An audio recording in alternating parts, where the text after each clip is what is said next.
Hello, my name is Christian Ward, and I decided to do my project on Thieves in Law. Thieves in Law is a Eastern European crime organization that was formed in the mid-90s during the fall of the Soviet Union, and this group is still active to this day. The Thieves foundations / structures, they have a certain structure that's shown here on the right. It's sort of like the old Soviet structure. Right here we have the top, which is the elite group, and the elite group consists of the management of the organization and the ideology. The elite group also includes the Obolchek, which is the name of the monetary fund you can see on the right here. This monetary fund is used for bribes and other services. So, for example, bribing politicians, maybe paying off some inspectors so that they can import their guns, drugs, and human trafficking, and so on. Each boss in the elite group is called a pakan, and each boss controls 4 criminal cells each through an intermediary called a brigadier.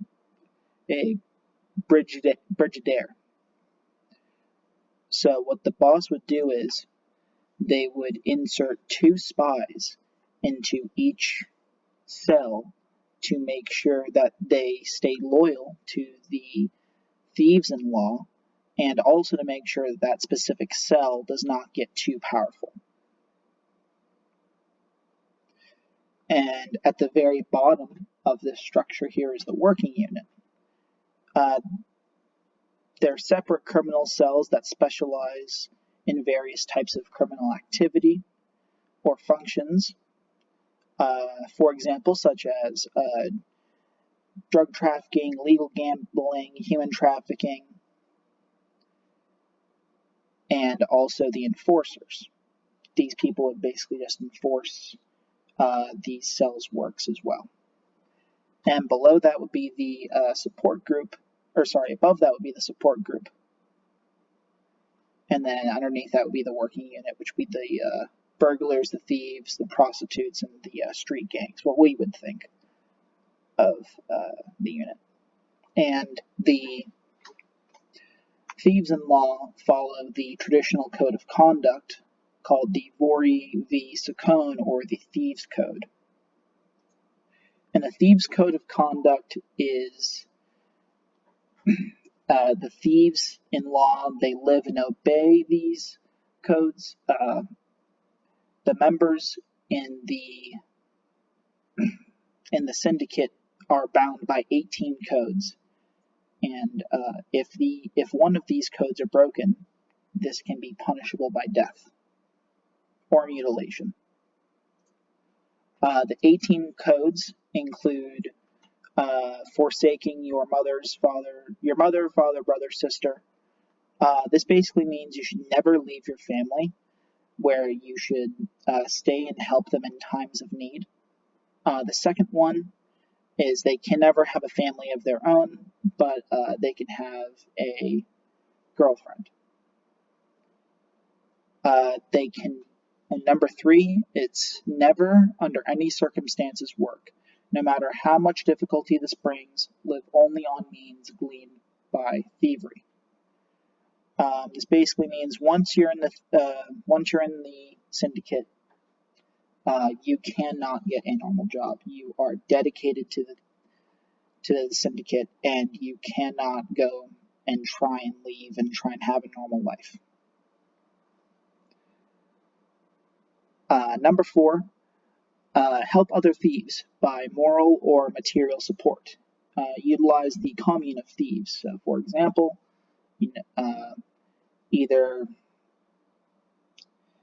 by giving them monetary funds or physical things such as firearms, drugs, helping them get prostitutes for human trafficking, and things like that. Number 5, keep secret information about the whereabouts of accomplices, for example, dens, districts, hideouts, and safe apartments, etc. This one's just self-explanatory, just don't snitch. It all has to be kept secret. And number 6, in unavoidable situations, if a thief is under investigation, to take the blame for someone else's crime. This buys the other person time for freedom. This basically means that if a thief gets arrested and brought in for questioning and they get questioned about crimes, for example, let's say a thief gets arrested and they're asked, did you commit this murder? And did you commit this arson? And do you know where the whereabouts of Jenny McClelland is? They would know where Jenny McClelland is, and they know, or they did commit the arson, but they didn't do the other thing, and they would just take the fall for that thief and make sure that that thief has more time and freedom, and also to get away from the police. Number 7, demand a convocation of inquiry for the purpose of resolving disputes in the event of a conflict between oneself and other thieves, or between thieves. This basically means if there's any disputes or fights between thieves or amongst thieves, you have to try and resolve them yourself, and if not, number 8 comes in. Number 8 is, if necessary, participate in such inquiries. If the 2 thieves or multiple thieves can't resolve their issue by themselves, another thief will come in and help them resolve the issue. Number 9, carry out the punishment of the offending thief as decided by the convocation. So, for example, let's say a thief forsaken one of his relatives, for example, let's say his brother, and he wasn't there in time of need, and the punishment would be mutilation of the fingers. He would lose a finger or 2. You would have to do that, no questions asked. And this is where number 10 comes in. Just don't resist carrying out the decision of punishment of the offending thief who is found guilty, with punishment determined by the convocation. So, for example, if you and Igor both joined the Thieves Guild at the same time, and Igor got punished for something for breaking the Thieves Code, you would have to punish him no matter what. You can't resist. Number 11, have good command of thieves' jargon, which is also known as Fahini. I can't pronounce it, but basically this means don't resist carrying.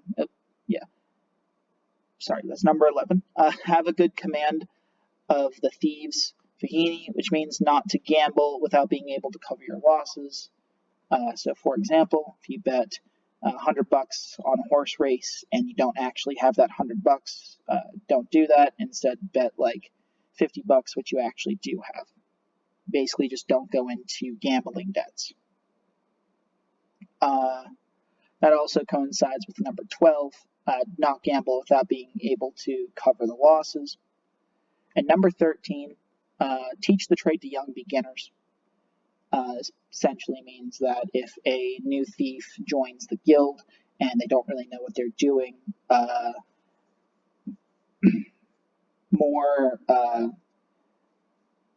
experienced thieves would come in and help them out doing the criminal acts. They would give out tips and tricks and all that. Number 14, if possible, informants from the rank and file of thieves.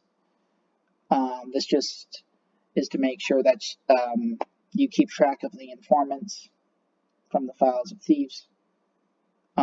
Number 15, not lose your reasoning ability while using alcohol.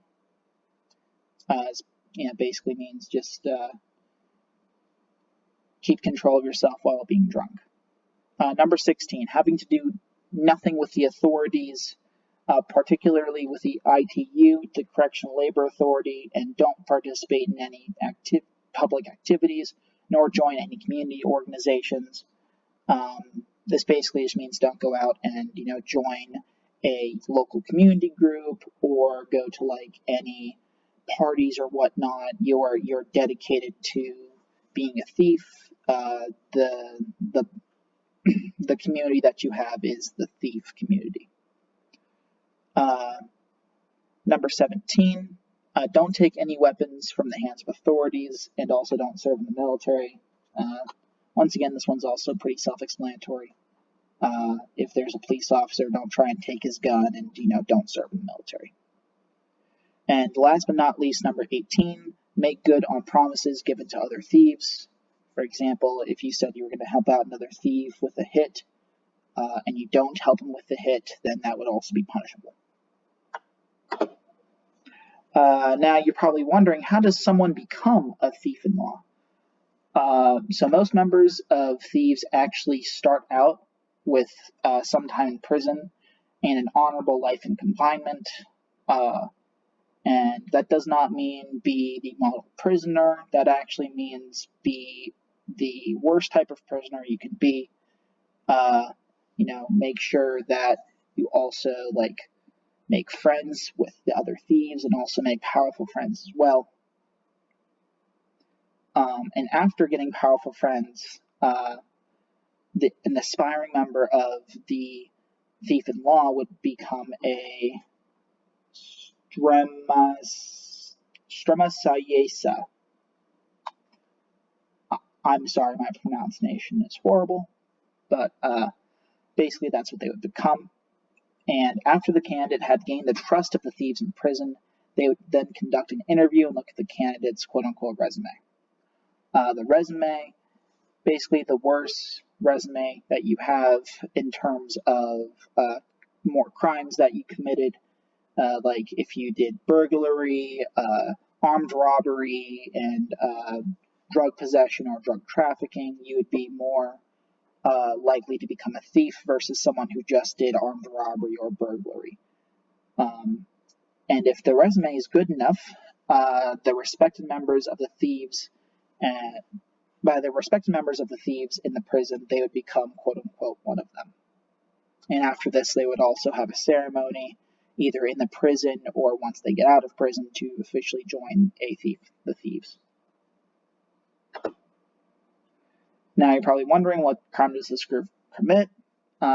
Just the normal organized crime stuff: extortion, narcotics, drug trafficking, assault, arson, illegal gambling, and human trafficking. Now you're also probably wondering, where are the thieves-in-law sanctioned? Even though they were started in Russia after the fall of the Soviet Union, they've since expanded across the world. And this specific two thieves that were arrested actually earlier this year in September of 21, they were found to be stationed in Brighton Beach, Sheepshead Bay, and Coney Island. And the photo on the left here, Palmarina Restaurant, was a front for illegal gambling that was operated by the thieves. And these people were eventually arrested on these different counts. I think 5 different accounts of racketeering, 2 or 3 counts of human trafficking, tons of illegal gambling. They were making around, I think, $40,000 a year off of that, among other things as well. Drug trafficking, loan sharking, illegal arms dealing, and arson, and more. Here are my resources. Thank you very much.